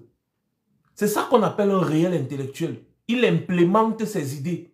C'est ce que Maurice Kamto fait. C'est-à-dire que nous tous au Cameroun, on était devenus réfractaires aux élections présidentielles. Aux élections en général, on était devenus réfractaires. Et ça faisait les choux gras du régime Biya. Maurice Kamto a su vous expliquer que l'élection peut servir à quelque chose. C'est ça un intellectuel. Il a eu une démarche pédagogique. Et il implémente son idée sur le terrain, on voit. Ça, c'est le rôle d'un intellectuel. On voit son apport à la société. L'intellectuel est d'abord pédagogique et ensuite il doit être capable d'implémenter lui-même ses enseignements. C'est ce que Maurice Kamto fait depuis qu'il est entré en politique. Il va lentement, mais sûrement. Ça se voit. Ce n'est pas les choses qu'on raconte, non, ça se voit. Et si Maurice Kamto ne faisait pas peur au régime Biya, le régime Biya ne devait pas être tous les jours en train de le menacer. C'est logique, non? On n'a pas besoin d'être professeur ou docteur ou même intellectuel pour comprendre ça. Et donc, si tu veux le changement, qu'est-ce que tu fais?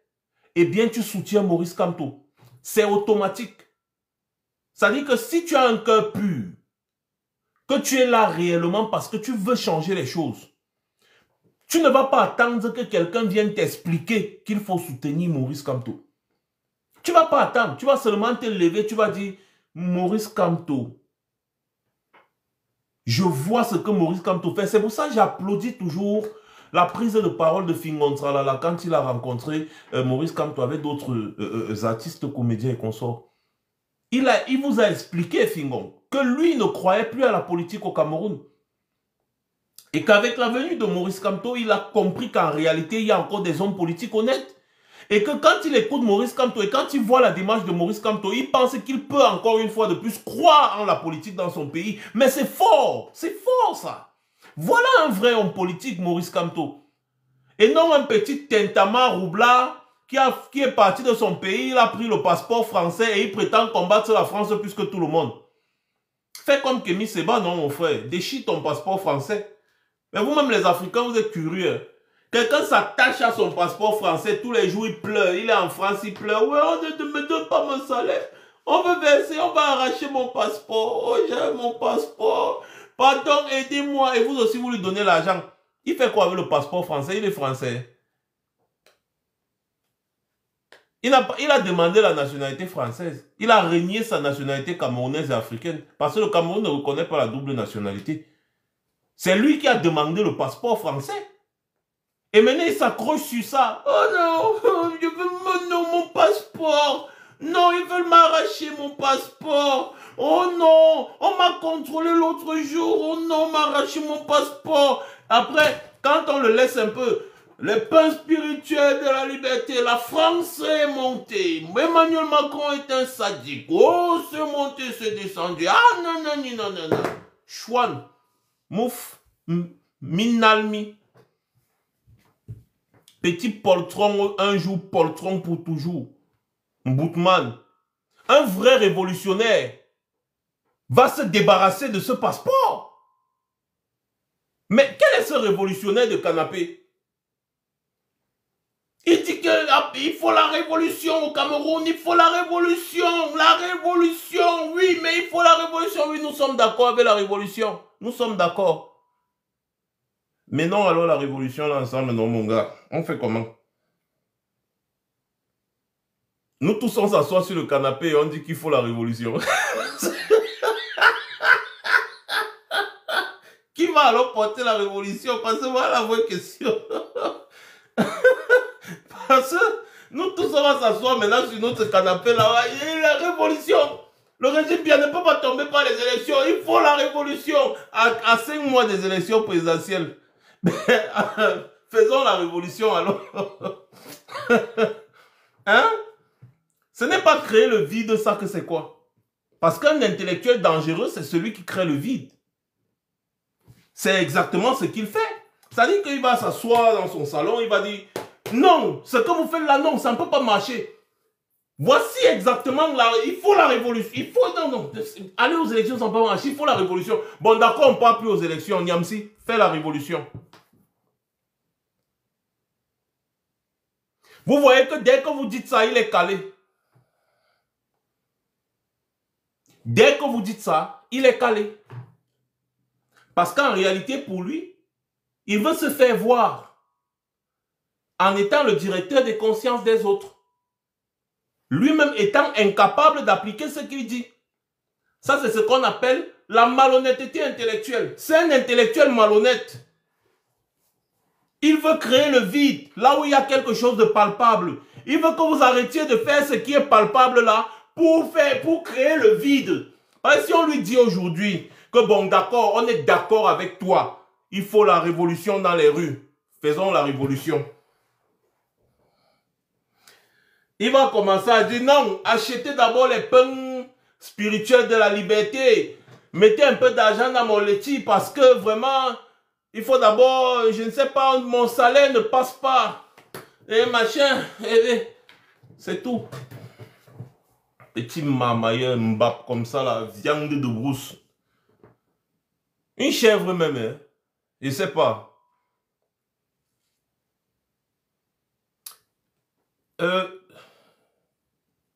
Moi, je veux appeler les Camerounais à plus de vigilance. Et des Niamsi, comme vous voyez là, il y en aura. Hein? Ça, je vous le garantis, il y en aura. C'est une certitude. Ils seront nombreux. Ils seront nombreux à faire des sorties bizarres que vous n'allez rien comprendre. Parce que le régime Biya est très fort dans la corruption. Moi, je vous le dis.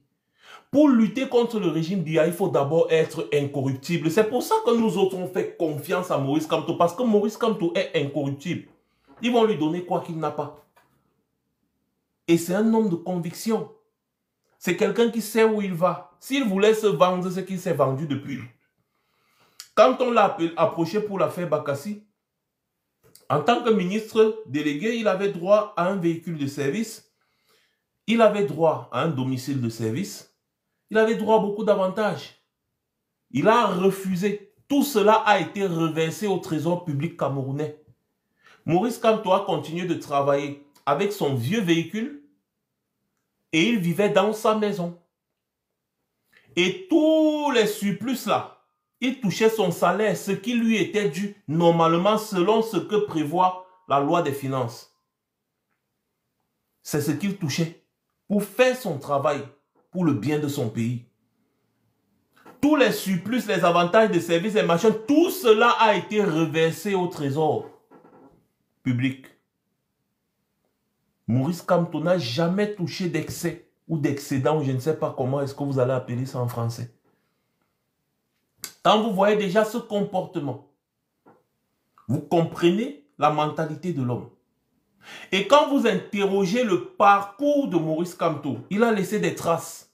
Quand vous interrogez le parcours de Maurice Kamto, toutes les personnes, étape par étape, qui l'ont côtoyé, vous parlent toujours d'un homme honnête, sincère, simple, très engagé, très concentré.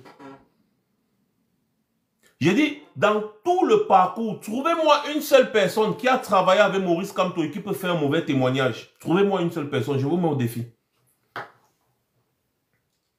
Tout le parcours, que ce soit au curatorium, que ce soit à la Cour internationale de justice, que ce soit dans toutes les universités où il a enseigné, partout où il est passé, ses collègues, ses amis, ses subordonnés, tout le monde dit toujours, mais cet homme est un homme exceptionnel. De par sa moralité. Sa moralité.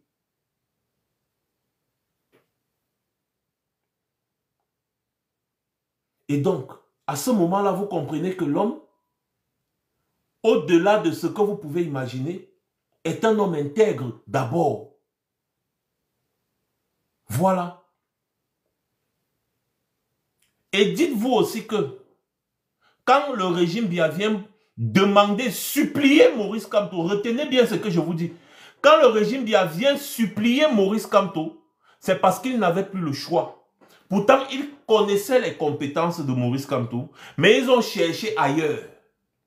Ils ont dépensé plus de 500 milliards de francs CFA pour le dossier Bakassi. Ça n'avançait pas.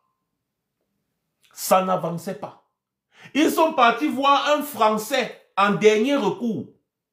Que ouais, vraiment le dossier-ci est en train de nous dépasser. Voilà le Nigeria qui nous envahit déjà, vraiment. Aide-nous sur le dossier-ci. Ils connaissaient Maurice Kamto. Ils connaissaient les compétences de Maurice Kamto. Mais ils ne voulaient pas avoir affaire à Maurice Kamto parce que Maurice Kamto était ferme dans ses convictions d'opposant. Ils sont partis partout. C'est le Français là en dernier recours qui dit que mais mon frère, moi je n'ai pas la compétence de Maurice Kamto. Est-ce que vous savez qu'il y a quelqu'un dans votre pays, Maurice Kamto, qui est capable de régler ce problème? Ils ont fait semblant d'ignorer. Ils disent, ah, comment ça? Il dit, mais allez, vous venez me voir que moi, allez voir Maurice Kamto. Parce que moi-même, le dossier, s'il va me dépasser, allez voir Maurice Kamto. C'est le meilleur dans son domaine. C'est le meilleur. C'est là où les gars retournent encore que, ouais, bon, Maurice Kamto, vraiment, tu vois, il faut d'abord mettre les convictions politiques de côté. Vraiment, là, il s'agit de la survie de la nation. Il y a beaucoup de militaires qui meurent.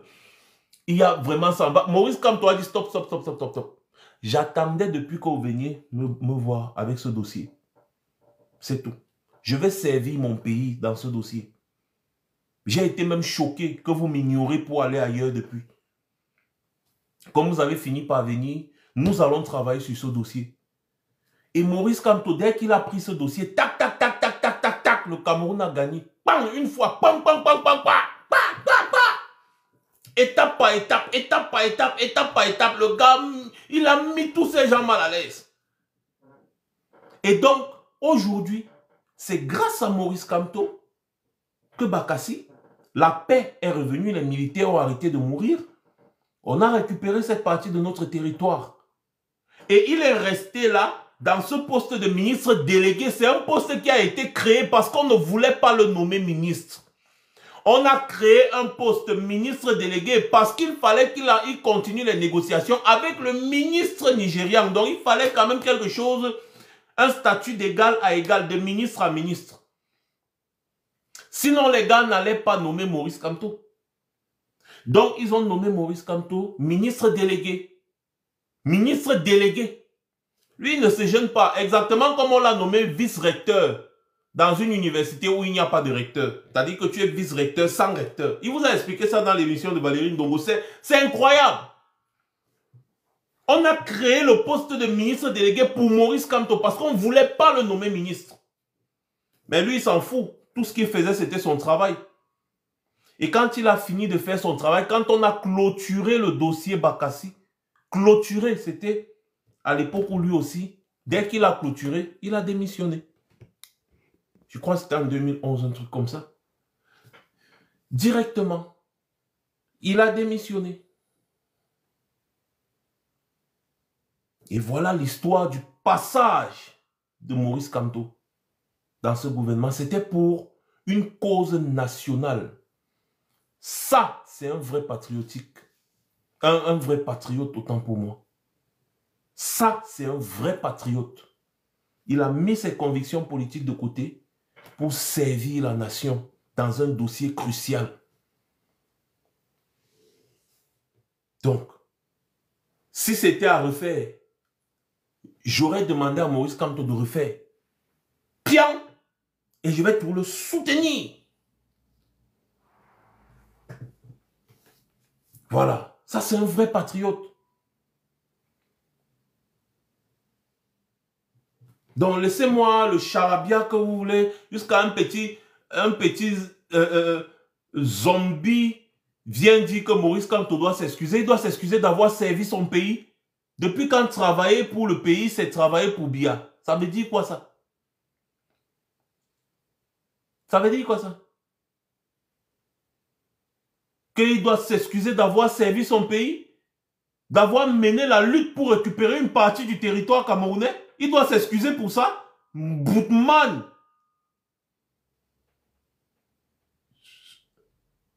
Et toi, tu t'es excusé devant les Africains d'être français? La France qui tue, qui pille, qui torture les Africains? Dont tu dénonces tous les jours d'ailleurs. Mais qu'est-ce que tu fous avec le passeport français? Sois cohérent. Fais comme Kémy Seba, on te répète ça tous les jours et ça l'énerve. Et quand vous répétez ça, Niamzi, ça l'énerve. Ça l'énerve parce qu'il est amoureux de son passeport français plus que tout.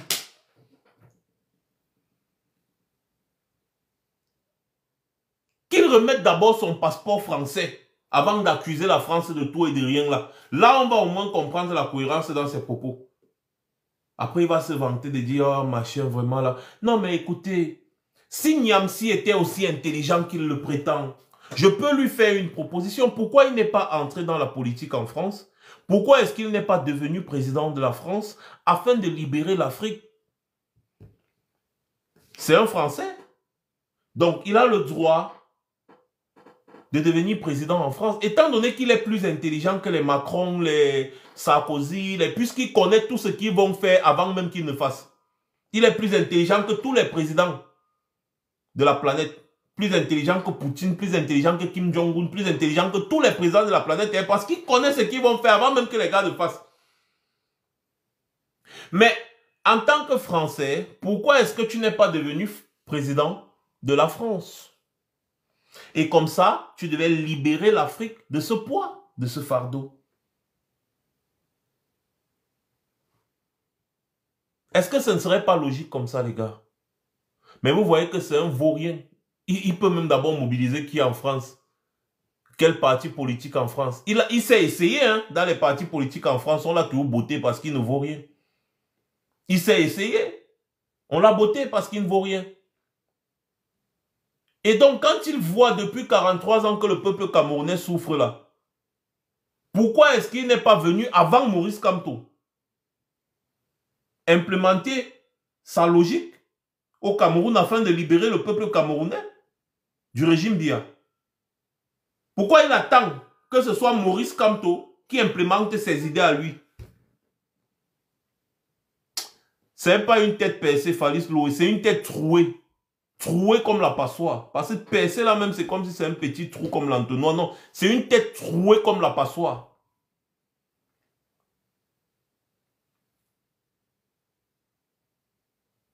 Mais c'est pas possible. Et les gens vont venir dire, bah écoutez, ne parlez pas de... Non, non, il faut déconstruire cela. Et tous les arguments que je vous propose ici depuis. Dites-moi s'il y a un seul de ces arguments qui ne tient pas la route. Ça, c'est ce qu'on appelle déconstruire les arguments d'un individu. Vous pensez que c'est quoi? Et vous croyez que moi je ne suis pas professeur, hein? Je ne suis pas professeur, j'utilise juste le sens de la logique et un peu de jugeote. C'est tout. Et je déconstruis ces arguments. Tous les arguments qu'il utilise pour attaquer Maurice Kamto, je les déconstruis un à un jusqu'au dernier. Et maintenant, je vous demande, est-ce que les arguments que j'utilise comme contre-arguments face aux arguments utilisés par Franklin Nyamsi, que je considère d'ailleurs de sophisme, est-ce que mes arguments ne tiennent pas la route? Donc vous voyez qu'il ne faut pas seulement être professeur pour pouvoir enseigner 2-3 choses aux gens. Il faut juste être honnête intellectuellement. Il faut être honnête intellectuellement, c'est tout. Voilà. Donc, en ce qui me concerne, j'en ai fini avec cette citrouille d'Halloween. Et je lui dis, on ne veut plus que tu essayes de vouloir affaiblir Maurice Kamto, parce que tu nous trouveras en face. Nous avons érigé un mur pour protéger Maurice Kamto, parce que Maurice Kamto est le seul espoir des Camerounais en ce moment.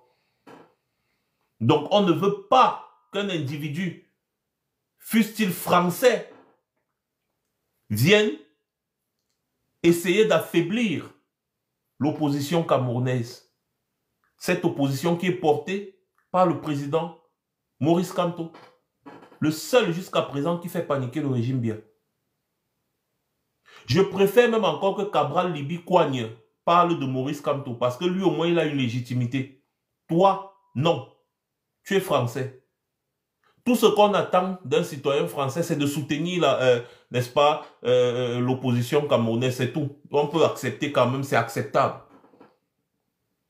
Mais on ne peut pas tolérer qu'un citoyen français vienne se mettre à donner des leçons à l'opposition camerounaise, parce qu'il n'en sait rien.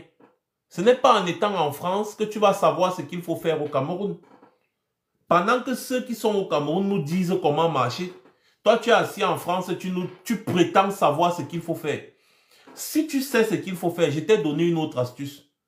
Il y a 10 millions de Camerounais qui ont choisi d'aller aux urnes. Normalement, bon, il est comme dit que c'est 8 millions quelque chose, mais moi, prenons 10 millions. Et les Camerounais sont 30 millions. Donc, il y a encore 20 millions de Camerounais qui sont libres, qui peuvent faire une révolution. Donc, vous avez une marge de manœuvre vraiment très large. C'est-à-dire que allez convaincre les 20 millions d'autres Camerounais qui ne vont pas participer aux élections là. Parmi eux, vous pouvez trouver 2, 3 ou 4 millions qui vont descendre dans les rues. Ils vont renverser le régime Biya. Et c'est même une occasion pour toi d'être président, non, Nyamsi? Parce que j'ai cru savoir sur un plateau télé, tu as dit que tu es le futur président de la République du Cameroun. Donc, va donc convaincre, il y a encore une grosse assiette de 20 millions de Camerounais qui ne vont pas participer aux élections. Donc, ils sont libres. Va les convaincre. Peut-être eux là, vous pouvez vous arranger et faire tomber le régime Biya. Nous, on va s'asseoir, on va applaudir. On va même te porter en triomphe. On va accepter que nous nous sommes trompés. Et on va accepter que tu sois notre guide, le président brillantissime, très, très, très démocrate. Mais tant que tu es incapable de faire ça, tu me la boucles, mouf. J'ai dit que tu me la boucles, chouane.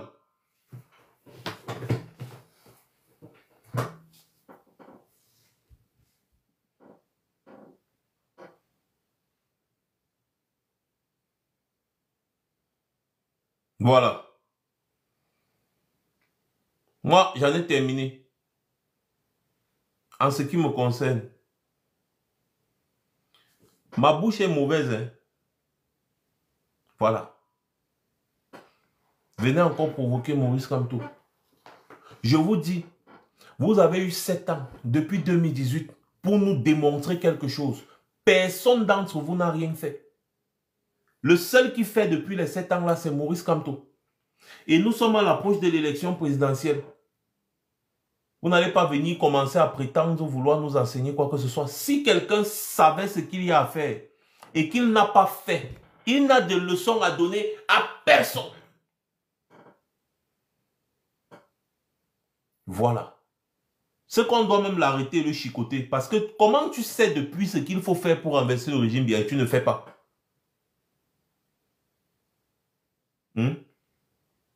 On ne refuse pas que oui, il faut la révolution, faisons donc la révolution. Il n'y a rien d'autre sur la table à part ce que Maurice Kamto propose. Et nous devons respecter cela. L'accompagner. Préparer les mentalités camerounaises à une éventuelle défense de leur vote.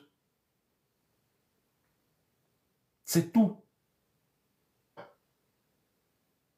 Et les Camerounais qui vont défendre leur vote, c'est ceux qui ont participé au vote. Comment vous ne voulez pas que les gens s'engagent, mais vous voulez qu'ils vont descendre dans les rues comment? Si eux, ils ne sont pas engagés. Les gars doivent s'engager.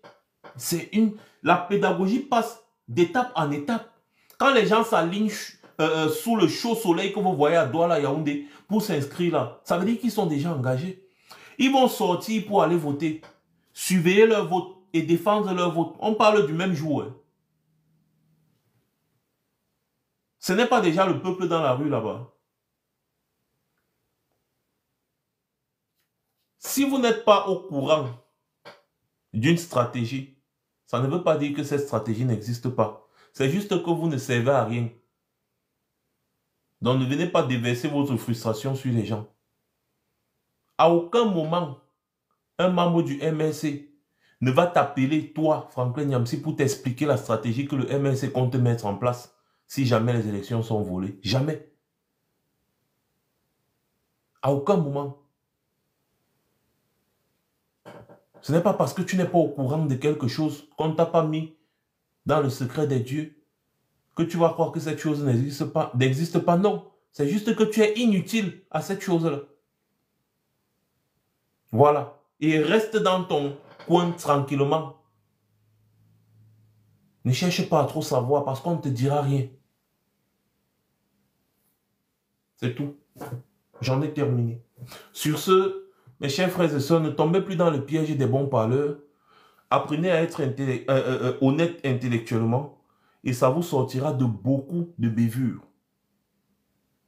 J'en ai terminé. Merci à tous ceux qui étaient très nombreux ce soir d'ailleurs. Merci à vous, merci à tous ceux que je vois qui envoient les cadeaux, les roses, à ceux qui ont partagé, ceux qui ont tapoté. Merci beaucoup à tous ceux qui ont soutenu le live. Rendez-vous pour un prochain live inopiné.